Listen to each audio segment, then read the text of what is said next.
I'm joined now by Australia's top foreign affairs writer, Greg Sheridan of the Australian newspaper. Greg, I want to ask you actually about China's latest frightening moves of Taiwan, because this is getting dangerously out of hand. But I can't help, I've got to keep on this one. First, about this Marxism conference at Melbourne Uni on the weekend, the day after Palestinian terrorists shot dead two British-Israeli sisters, one just 15, and ran down an Italian tourist. And then you got those people chanting, Melbourne University, we're going to liberate your Palestine with our blood. What do you make of all that? Well, Andrew, first of all, let me just say happy Easter to you, and it's great to be with you. What you just showed on TV was grotesque. What a parody, what a shameful moment that is in the life of a university.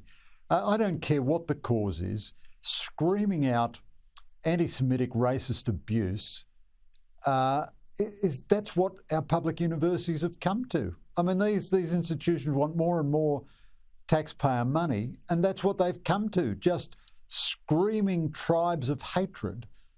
I thought universities were places of rational discourse. And did you see a Catholic group has been banned from the University of Tasmania from having its colloquium because of its views on trans matters? The Dawson Centre, terrific outfit in Tasmania, and yet you can scream death and murder and hatred and you're an honoured part of the university. I just think it's a sign of the world's gone mad. Well, I have to say the conference organisers, they're not actually part of the university, they did it themselves, but the university lent its let them hire its facilities, let them put up posters everywhere. They do this every year at the university. Not a problem to the university. Now to China. Talk about how communism goes bad, how it goes rancid and becomes a tyranny almost every time it's been tried. It's now stepped up its military threat to democratic Taiwan. It claims Taiwan as its own.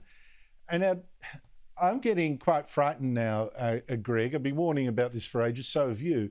Taiwan's president visited the Speaker of the US Congress in California last week. China took as an insult. In retaliation, it sent 2 aircraft carriers to the seas off Taiwan and launched jet fighters to practice bombing Taiwan.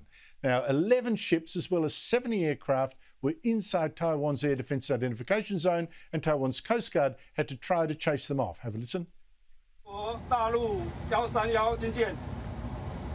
这里是中华民国海巡署100拐沟艇广播。你现在已经严重破坏地域和平、稳定及安全，请你立刻转向驶离。如果你继续前进，我将采取驱离措施。Greg, how dangerous is all this, and what's China up to? It's intensely dangerous, Andrew, and I don't know how the Paul Keatings and the other China apologists explain all this. This is naked intimidation, naked aggression. Taiwan, since 1895, has been ruled by mainland China for 4 years. It's never been ruled by communist China. It hasn't been ruled by mainland China since 1949. You would think that the great democrats of the world would want Taiwan to be free and to have a degree of self-determination. What China has done, this is the second time now it's launched a massive exercise, massive military exercise like this. What it seems to me, it's both demonstrating and rehearsing a full-scale blockade of Taiwan.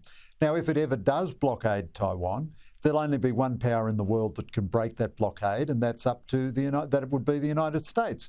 And China would then be making the calculation that the United States won't take the first action. I mean, it's a different matter if China fires on the United States first. That would be insanity because of the power of the United States. But if they blockade Taiwan and try to starve it into submission, they might think perhaps the Americans are so enfeebled between the sort of hideous Biden-Trump duopoly that American politics is stuck in at the moment, that they wouldn't respond. And that would be devastatingly dangerous for all of us in this region and devastating for Taiwan and massively empower China. Alternatively, the Americans might respond and you might end up with a war in the Indo-Pacific. And I tell you, the planet will be a different beast after that war. Yeah, and of course, Greg, America won't be able to prevail, I doubt, without the help of allies like Australia. Greg Sheridan, always good, in this case a little chilling too, to talk to you. Thank you so much indeed for your time.